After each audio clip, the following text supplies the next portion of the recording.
Olá, caros concursandos, caras concursandas.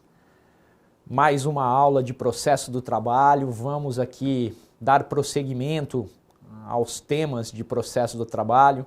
Hoje vamos falar acerca dos procedimentos trabalhistas. Basicamente, nós temos 3 procedimentos no processo do trabalho, ou num linguajar bastante conhecido no âmbito do foro, né? no foro, no dia a dia, no cotidiano forense, o rito. Né? O procedimento também é tido como rito, chamado de rito, intitulado como ritus, né? Ou rito, embora parte da doutrina não goste dessa terminologia, mas a ideia é essa mesmo, a ideia é de ritualística, a ideia é de seguir uma ordem para a prática dos atos processuais. O processo se desenvolve da fase postulatória até a entrega da prestação jurisdicional pelo Estado juiz. E esse caminho, que também é chamado de iter processual, possui um rito, uma ritualística. Qual a importância do rito, pessoal? A importância é para garantir o contraditório, para evitar surpresas, regras postas, as regras do jogo. É muito importante que as partes e seus advogados tenham plena ciência das regras do jogo. Quanto mais previsível for esse caminho, maior segurança jurídica teremos. Então, o rito é muito importante, o procedimento é muito importante. Nada obstante, o Código de Processo Civil anterior tenha sido muito criticado pelo seu exagero formal, pelo formalismo exacerbado e, diante de tantos ataques, diante de tantas críticas aos exageros, críticas bem postas, críticas que ficaram consagradas por meio do princípio da instrumentalidade, o rito volta a ter uma importância fundamental. Na verdade, nunca perdeu essa importância. O importante, nunca perdeu essa importância, desculpa, melhor dizendo,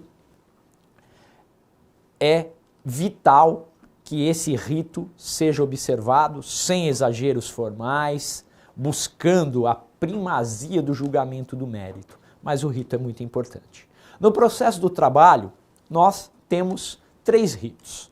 3 procedimentos. Aquele mais usual, que poderia ser intitulado como é o procedimento comum, não que poderia, é o procedimento comum do processo do trabalho, procedimento ordinário, conhecido como procedimento ordinário. Temos também na CLT a previsão do procedimento sumaríssimo, um procedimento que traz várias peculiaridades, várias regras processuais específicas que o diferenciam daquele rito dito normal, que é o rito ordinário.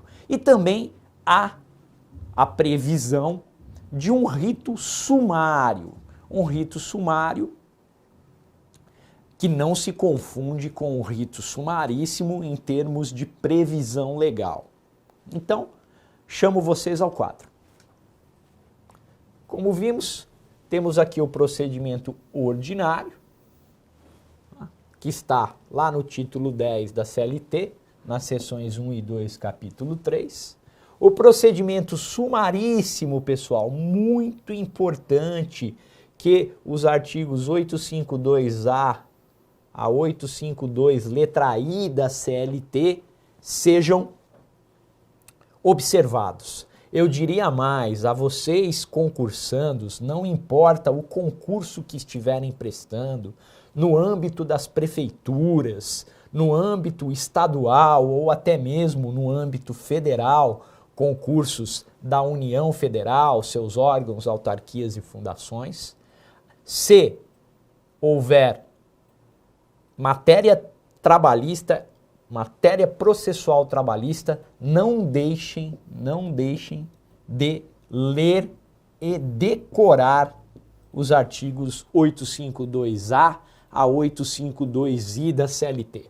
São aqueles artigos que merecem uma leitura atenta, uma leitura com o fim, com o propósito de memorização e também aquela leitura de véspera de prova, né? Tem algumas pessoas que gostam de descansar na véspera, isso é muito importante, né? Para que o corpo se restabeleça, a mente se restabeleça, mas na semana que antecede a prova, não deixem de efetuar a leitura da lei seca. Ela é muito importante, todos sabem disso, né? E esses artigos são vitais, bastante cobrados nos concursos em qualquer nível e de qualquer dificuldade.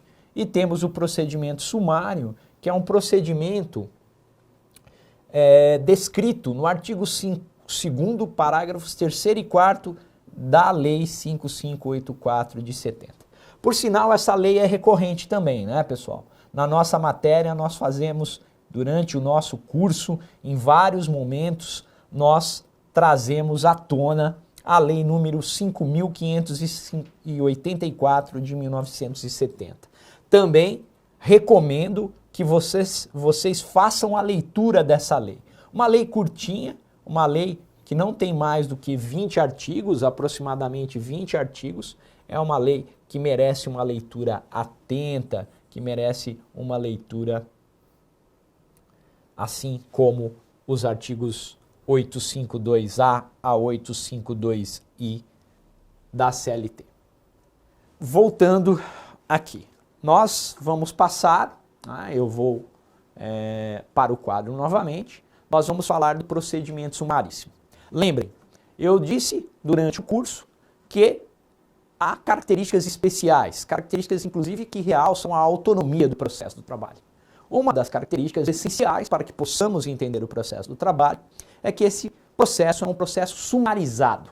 É um processo sumarizado do ponto de vista formal, caracterizado pela simplicidade, caracterizado por uma ritualística que o faz, ou pelo menos pretende fazê-lo célere, em que os atos processuais se concentram na audiência, em que há um traço de oralidade muito forte, muito intenso.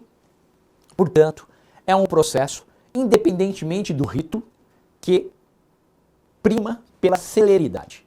O procedimento sumaríssimo, ele surge, acrescentam-se artigos à CLT no final do século passado, né, pessoal? Ano 2000, década de 2000, década de 90, houve essas alterações que buscaram tornar esse processo ainda mais célere, se é que isso é possível. E o procedimento sumaríssimo tem essa ideia, é essa ideia que os artigos que foram introduzidos trazem para o leitor, o intérprete, o aplicador da legislação processual trabalhista. Na prática, pessoal, houve uma certa frustração em torno deste ideal. Por quê? Porque realmente esses traços que quiseram buscar uma maior celeridade não obtiveram êxito. No dia a dia das varas, não há muita diferença do ponto de vista prático e do ponto de vista de duração do processo entre aquele que segue o rito ordinário e aquele que segue o rito sumaríssimo. Entre as características do procedimento sumaríssimo, a que mais salta aos olhos e a que vem como fundamental é aquela regra que diz que os procedimentos sumaríssimos serão obrigatórios para as causas de até 40 salários mínimos. Até 40 salários mínimos o procedimento é sumaríssimo. Também veremos que o procedimento sumaríssimo não se aplica nos processos que tenham como parte a administração pública direta, suas autarquias e fundações. Veremos também características especiais da petição inicial, a necessidade de pedidos certos e determinados e líquidos. O que quero dizer com líquidos? Valores, os valores dos pedidos têm que estar postos no momento da propositura da reclamação trabalhista, da ação trabalhista. Os valores devem estar liquidados. O procedimento sumaríssimo não admite valores a apurar. Também a audiência no processo do trabalho, seja qual for o rito, ela é preferencialmente una, contudo, no procedimento sumaríssimo, se reforça ainda mais este caráter de audiência única ou una, uma só audiência em que todos os incidentes são resolvidos e que o desdobramento da audiência, a cisão da audiência é medida de exceção. O juiz só pode marcar uma nova audiência se houver um motivo insuperável, um motivo que não permita a continuidade da audiência. Também veremos características especiais da sentença. A sentença no procedimento sumaríssimo dispensa o relatório. Em relação à produção de provas, a prova pericial no procedimento sumaríssimo não admite a indicação de assistentes técnicos pelas partes, pelo reclamante e pelo reclamado. Também há características especiais em torno dos recursos, que na aula de recursos serão devidamente exploradas tais características especiais. Eu chamo para o quadro. Como dito, isso é importantíssimo. As ações trabalhistas do rito sumaríssimo são obrigatórias naquelas causas que não ultrapassem 40 salários mínimos. Até 40 salários mínimos. Excluem-se do rito sumaríssimo as ações propostas contra a administração direta, autárquica e fundacional. Nos 3 entes federados, nas 3 esferas, União, Distrito Federal e territórios e municípios. Se houver necessidade de notificação por edital, ou seja, o endereço, a localização do reclamado é incerta, é não sabida, não será possível o rito sumaríssimo, porque no rito sumaríssimo não se admite a citação por edital. Ok?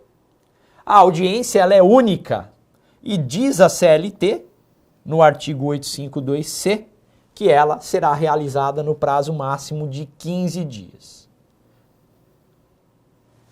A ata de audiência vai ser econômica, ela vai registrar o resumo dos atos essenciais. Vejam, embora exista a previsão da necessidade da audiência ocorrer em no máximo 15 dias da data da propositura da ação, na prática, infelizmente, raramente se observa esse prazo, sem que se possa falar em qualquer penalidade ao juízo, mesmo porque, devido ao grande volume de processos em todos os ramos da justiça, não é diferente na justiça do trabalho, o juiz, as pautas judiciais com marcação de audiências são, muitas vezes, as datas superam em muito os 15 dias. Continuemos. O artigo 852D da CLT, ele vai falar da liberdade que o juiz tem para buscar a verdade, aquilo que a doutrina intitula como verdade real. A liberdade do juízo trabalhista na condução do processo do trabalho, evitando incidentes desnecessários, evitando perguntas das partes, intervenções das partes que se revelem impertinentes, que não tenham relevância, enfim, praticando todos os atos que levem à verdade real. Artigo 852 da CLT. Esse artigo tem como correspondente o artigo 765 da CLT, que nós já estudamos no início do curso. O artigo 765 da CLT é o artigo que vale para o rito ordinário. E os artigos um vai ao encontro do outro, de modo a garantir, a assegurar ao juiz trabalhista ampla liberdade na condução do processo. Lembrando que essa liberdade não pode violar o contraditório e a ampla defesa. O artigo 852-E, mais uma vez, vai insistir na conciliação. Característica, princípio do processo trabalhista, característica especial. Estudamos que no rito ordinário também é muito importante a conciliação, a necessidade do juiz propor em dois momentos distintos a conciliação. O artigo 852-E da CLT vai reforçar esta ideia. Em relação às provas, são vários dispositivos postos nos artigos 852F a 852H, aqui um resumo, pessoal, desses dispositivos, dessas regras e como elas atingem a questão probatória no procedimento sumaríssimo. Registrar em ata atos essenciais, fazendo constar apenas aquelas afirmações fundamentais das partes e as informações úteis prestadas pelas testemunhas. Todas as provas devem ser produzidas na audiência única, a audiência em que há a instrução e o julgamento. Isso quer dizer que o juiz deverá resolver os incidentes e as exceções de plano, não permitindo a cisão da audiência ou atitudes, condutas com escopo procrastinatório das partes, reclamante e reclamado. No procedimento sumaríssimo, muito importante, cada parte tem direito a 2 testemunhas. No rito ordinário, no procedimento ordinário, são 3 testemunhas. No rito sumaríssimo, no procedimento sumaríssimo, são 2 testemunhas.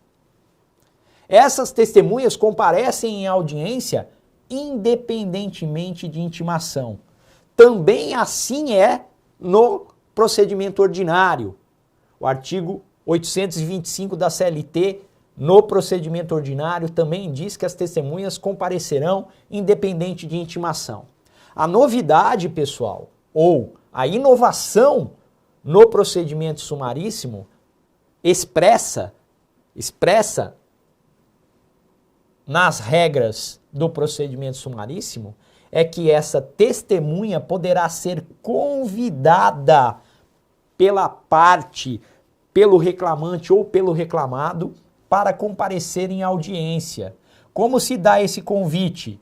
Mediante carta com aviso de recebimento, carta a ser postada pela própria parte. Se a parte assim o fizer e na audiência a testemunha não comparecer, a parte que pleiteia a oitiva dessa testemunha poderá pedir ao juiz a redesignação da audiência. Poderá, desde que apresente o aviso de recebimento e comprove que a testemunha, apesar de convidada, não compareceu. A prova técnica pericial também há peculiaridades. Veda-se a indicação de assistentes técnicos. A manifestação sobre o laudo pericial ocorre no prazo de 5 dias. Prazo comum, ou seja, um prazo bastante reduzido para que as partes se manifestem acerca da conclusão posta no laudo pericial. Todas essas regras têm como intuito abreviar o tempo de duração do processo do trabalho em primeira instância, no primeiro grau de jurisdição, no juízo trabalhista. E por fim, a sentença. Na sentença não se admite pedidos ilíquidos, ou melhor, o juiz, se ele constatar que os pedidos não foram liquidados de antemão no momento da propositura da ação, valores certos, determinados, descritos nos pedidos da petição inicial, ou se ele verificar incorreção no nome ou endereço do reclamado, diz a CLT que o processo deverá ser extinto sem a resolução do mérito. Embora alguns juízes abrandem o rigor do dispositivo, a CLT é peremptória, é clara, é direta, que, deparando-se com pedidos ilíquidos ou verificando a incorreção no nome ou endereço do reclamado, o juiz extingue o processo sem a resolução do mérito. Na sentença, dispensa-se o relatório e a decisão é proferida com base na convicção do juiz, obviamente. Em todo o processo vigora o livre convencimento judicial. Lembrem-se que a sentença ela tem 3 partes: o relatório, a fundamentação e a parte dispositiva. No procedimento sumaríssimo, a sentença dispensará a primeira parte, que é a parte do relatório. Leitura dos artigos 852B e 852I da CLT.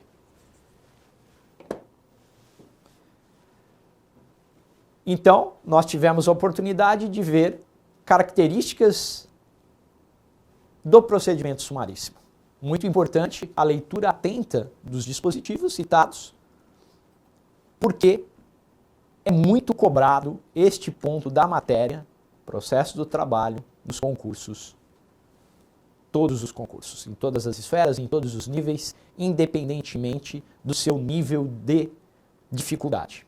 Além desses dois, além do procedimento ordinário, que é o procedimento geral, o procedimento sumaríssimo, a Lei 5.584 de 1970 prevê no artigo 2º, parágrafos 3º e 4º, o procedimento sumário.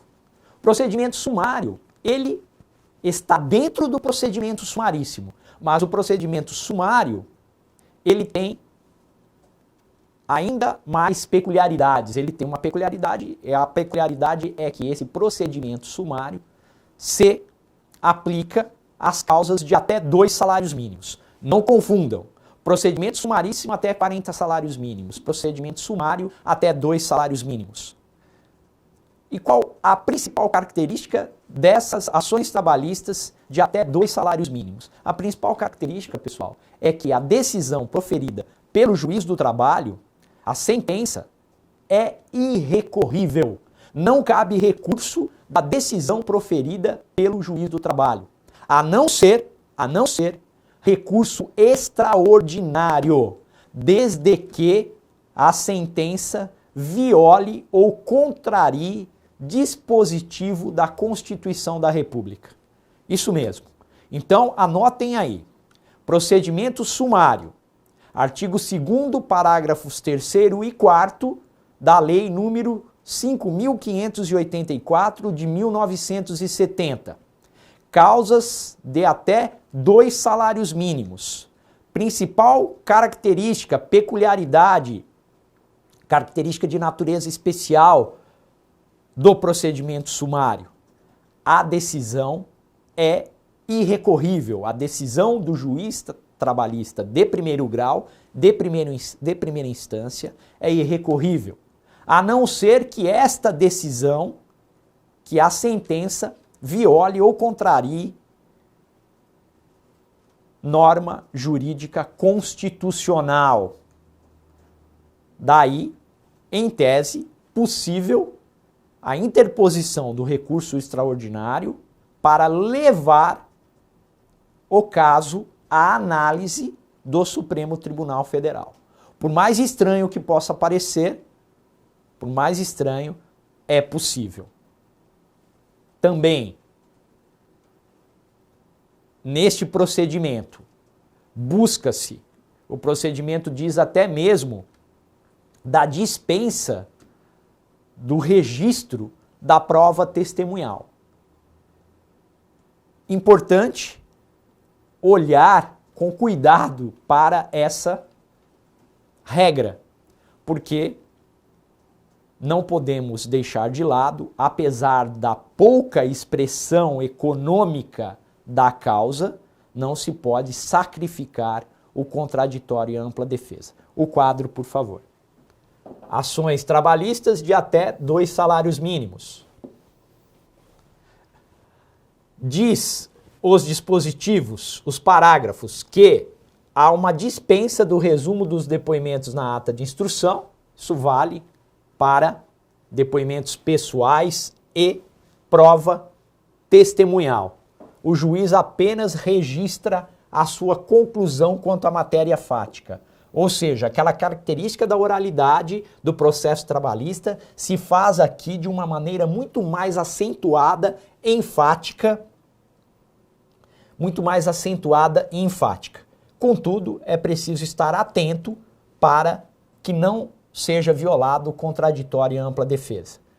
Se for perguntado em provas objetivas, testes, a resposta correta é a resposta que diz da dispensa do resumo dos depoimentos na ata de instrução, cabendo ao juiz fazer apenas a conclusão quanto à matéria fática. A irrecorribilidade das sentenças proferidas, salvo ofensa a preceito de ordem constitucional. Pessoal, para terminar, vamos falar de uma ação especial. Então, didaticamente, claro que temos 3 ritos, 3 procedimentos. O ordinário, que é o procedimento comum, poderíamos, intitulamos como procedimento comum, ordinário, para as causas de mais de 40 salários mínimos. Procedimento sumaríssimo, para as causas de até 40 salários mínimos, exceção à administração pública direta, suas autarquias e fundações, nos 3 níveis de entes federados. E o procedimento sumário para causas de até 2 salários mínimos.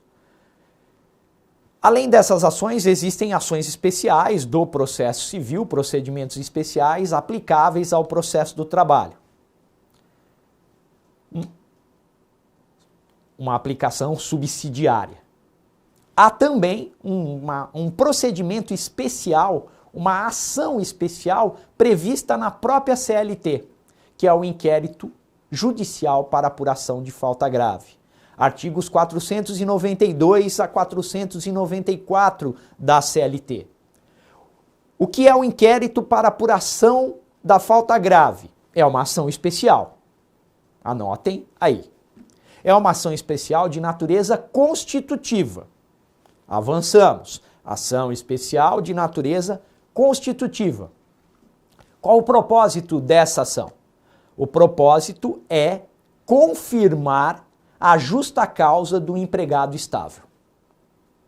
Há certas situações que envolvem garantia provisória de emprego, chamada pela doutrina e mesmo pela jurisprudência de estabilidade, mas o correto é dizer garantia provisória de emprego, de alguns empregados, de alguns trabalhadores, de acordo com a lei.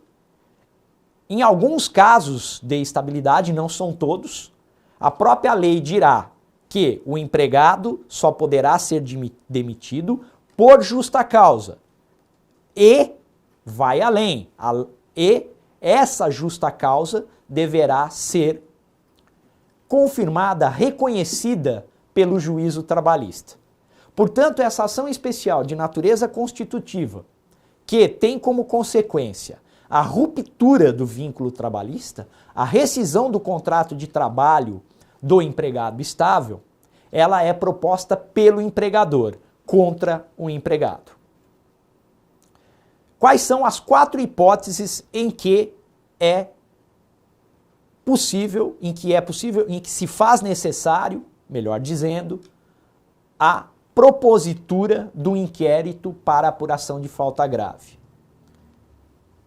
No caso da estabilidade decenal, nas aulas de Direito do Trabalho, vamos conversar sobre as hipóteses de estabilidade.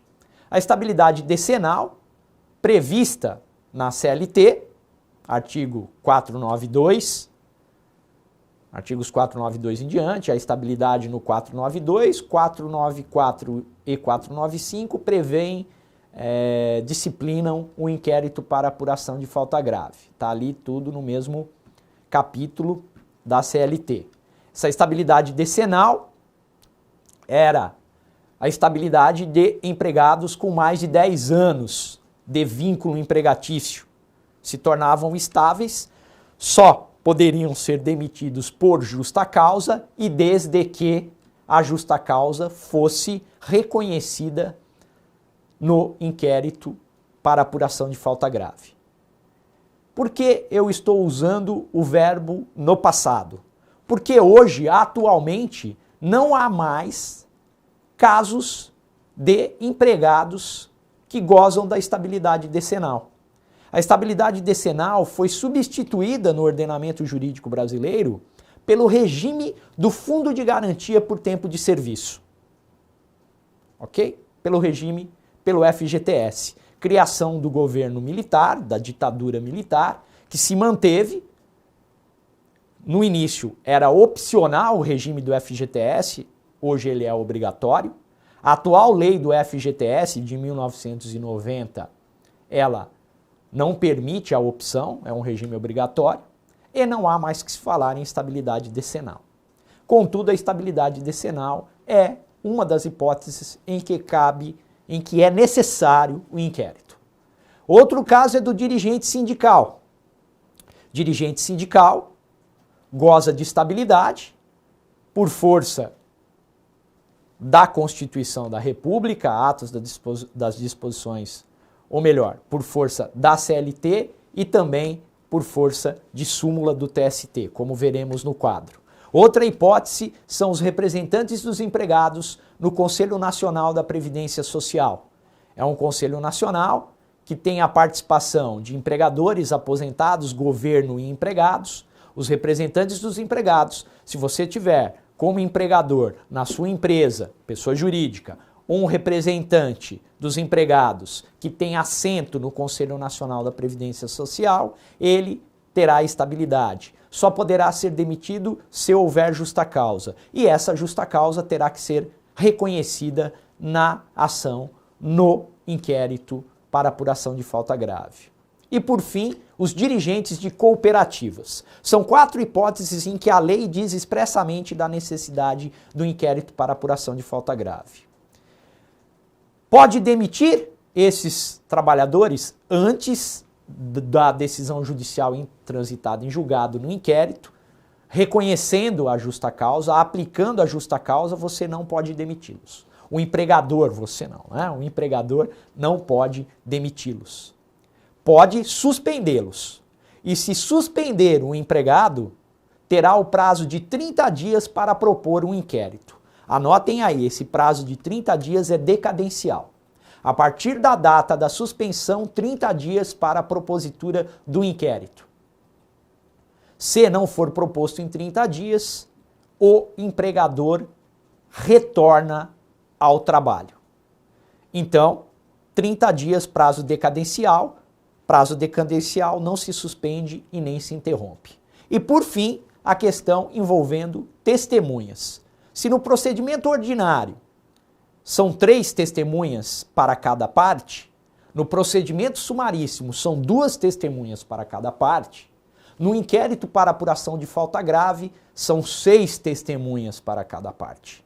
E eu termino a aula de hoje com o quadro em que se resumem as características dessa ação especial.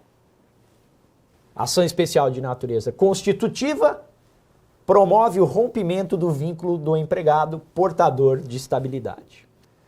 Casos nos quais a lei exige a apuração, estabilidade decenal. Dirigente sindical. Artigo 543, parágrafo 3º da CLT e também a súmula número 379 do TST. Conselho Nacional da Previdência Social. É a Lei 8213 de 91, Lei de Benefícios da Previdência Social. Artigo 3º, parágrafo 7º. Dirigentes das cooperativas, é uma lei que continua em vigor, Lei de 1971, vai dizer da necessidade do inquérito no artigo 55. Ação, a partir da suspensão, 30 dias para ajuizar a ação. Prazo decadencial, conforme preconizado pela súmula número 403 do TST. Cada parte pode arrolar 6 testemunhas.